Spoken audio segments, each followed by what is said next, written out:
Baik, Assalamualaikum warahmatullahi wabarakatuh. Saya Rizal Fikri dengan NIM 1202071421 dan rekan saya sebelahnya mungkin boleh perkenalkan diri.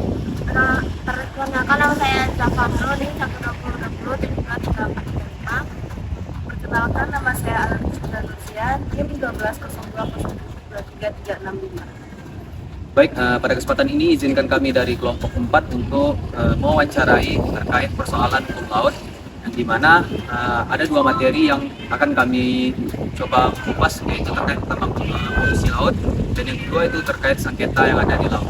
Nah, mungkin untuk mempersingkat waktu, kami di sini sudah mengundang salah satu narasumber dari mahasiswa Universitas Riau. Mungkin boleh kita tonton, mungkin boleh menghampiri salah satu mahasiswa Universitas Riau. Baik, baik Kak. Sebelumnya perkenalkan kami dari jurusan Hukum.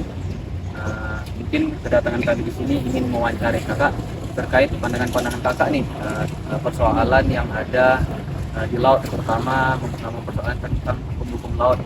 Nah, untuk pertama nih, sebelum saya mewawancari Kakak, mungkin terlebih dahulu lah kami dari jurusan hukum tentu kami juga memahami sedikit banyaknya tentang materi kami, yaitu membahas tentang hukum laut. Nah, pada dasarnya hukum laut ini kan merupakan yang dimana aturan-aturan yang mengatur tentang perlindungan terhadap lingkungan-lingkungan yang ada di laut. Nah, sama-sama kita ketahui bahwasanya banyak nih laut-laut, terutama di negara kita sendiri di Indonesia itu masih banyak sampah terutama dan bahan-bahan zat atau limbah-limbah yang dibuang dari kapal-kapal perusahaan, sehingga tentunya menyebabkan pencemaran laut dan atau polusi laut yang ada di Indonesia tadi. Nah, oleh karena itu Kak, maka untuk pertama ini saya ingin mempertanyakan kepada Kakak, bagaimana sih bentuk kecil dari pencemaran laut yang di Indonesia ini Kak?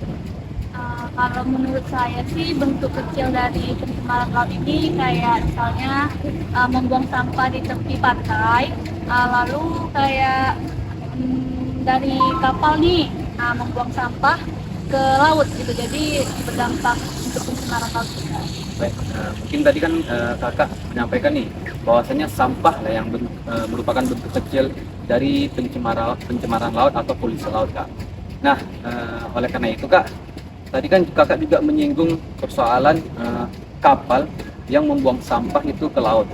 Nah, untuk itu tuh Kak, bagaimana sih untuk tahap penyelesaiannya apabila sampah ini dibuang dari kapal laut Kak? Kalau menurut saya itu ada 3 tahap ya untuk kayak kapal itu biar nggak mencemarkan laut. Jadi yang pertama itu pemrosesan. Jadi sampah itu diproses lalu dimasukkan ke dalam insinerator. Lalu yang kedua itu penampungan. Jadi sampah yang tidak bisa disimpan ke dalam insinerator tadi ditampung lalu akan dibuang saat tiba di pelabuhan. Lalu yang ketiga itu pembuangan. Jadi sampah itu akan dibuang menurut sesuai dengan aneks Marpol 7378. Tadi kan Kakak menyampaikan bahwasanya itu kapal itu dibolehkan nih untuk membuang sampah itu di laut asalkan ada sesuai dengan aturan-aturan yang ada tadi Kak. Nah, untuk itu saya ingin bertanya lagi nih kepada Kakak terkait pandangan Kakak sendiri nih. Bagaimana sih tanggung jawab dan peran dari kapal tersebut mengenai pencemaran yang ada di laut ini? Kalau menurut saya sih simpel, yaitu memastikan anak buah kapal melakukan prosedur pembuangan sampah dan mengisi gerbek record book. Baik, mungkin itu Kak, saya rasa sudah cukup. Tapi di sini saya ingin mempertanyakan satu lagi.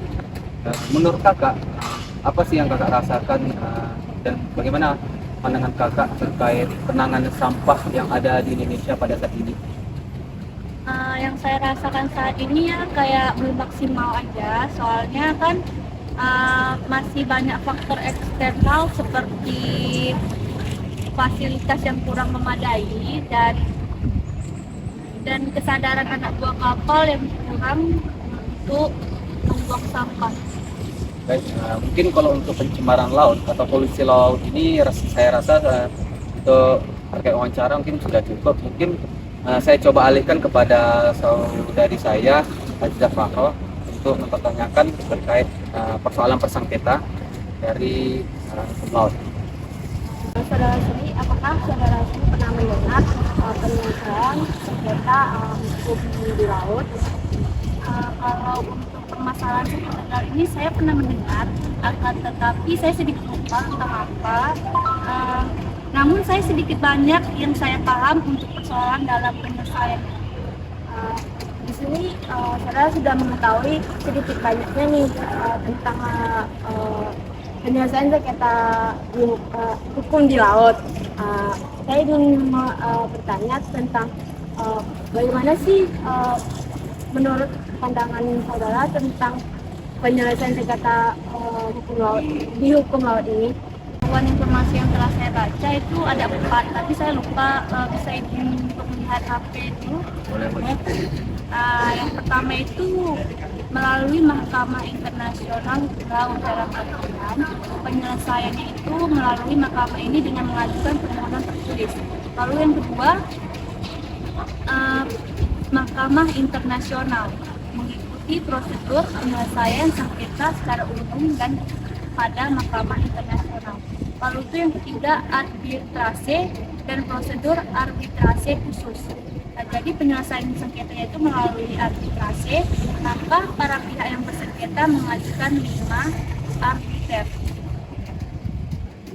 Lalu dengan kualifikasi pengalaman di dalam masalah kelautan, kompeten dan memiliki integritas yang terdiri dari 1 anggota dari masing-masing negara. Yang bersengketa dan 3 anggota dari warga negara pihak ketiga, kecuali ditentukan oleh pihak dari lautnya. Yang dimana diatur dalam aneks 7 dan aneks 8 dari konvensi. Dan keempat yaitu diselesaikan dengan konsilasi, yaitu penyelesaian prosedur ini dimulai dengan yaitu diselesaikan dengan konsilasi atau pihak yang berselisih kepada pihak lainnya. Sekretaris Jenderal PBB akan menunjuk seorang konsilator untuk menyelesaikan sengketa tersebut berdasarkan nama-nama konsilatornya yang telah dipegang oleh sebagai keputusan konvensi yang sebagaimana diatur dalam aneks.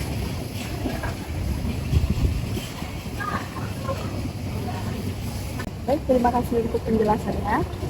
Mungkin kami dari kelompok 4 juga banyak-banyak terima kasih kepada saudari, mungkin kakak yang sudah memberi penjelasan sedikit banyaknya pengetahuan kakak terkait hukum laut yang pernah kakak baca atau yang pernah kakak dengar nih dari informasi dari sosial atau dari berita atau bahkan dari buku yang pernah kakak baca.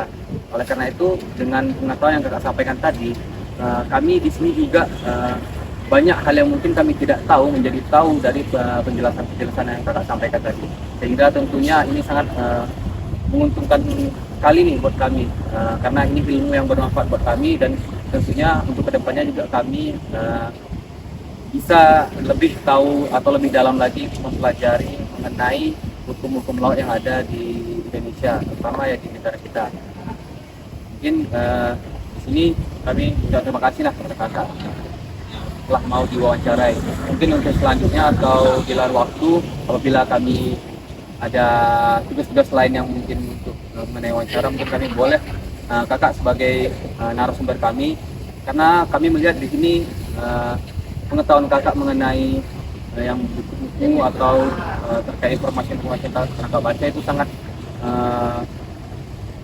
bagus gitu, sehingga apa yang sebelumnya kami tidak tahu menjadi tahu gitu. Terima kasih kak ya, semuanya, dan terima kasih banyak. Baiklah, mungkin cukup sekian dari hasil wawancara yang telah kami wawancarai dari narasumber yang telah kami undang tadi. Kami dari kelompok 4 mungkin hanya itu yang mungkin dapat kami sampaikan. Lebih dan kurangnya kami mohon maaf, karena memang kekurangan itu memang datang dari kami, sedangkan kesempurnaan itu datang dari Allah Subhanahu wa taala. Wabillahi taufiq wal hidayah. Assalamualaikum warahmatullahi wabarakatuh. Terima kasih.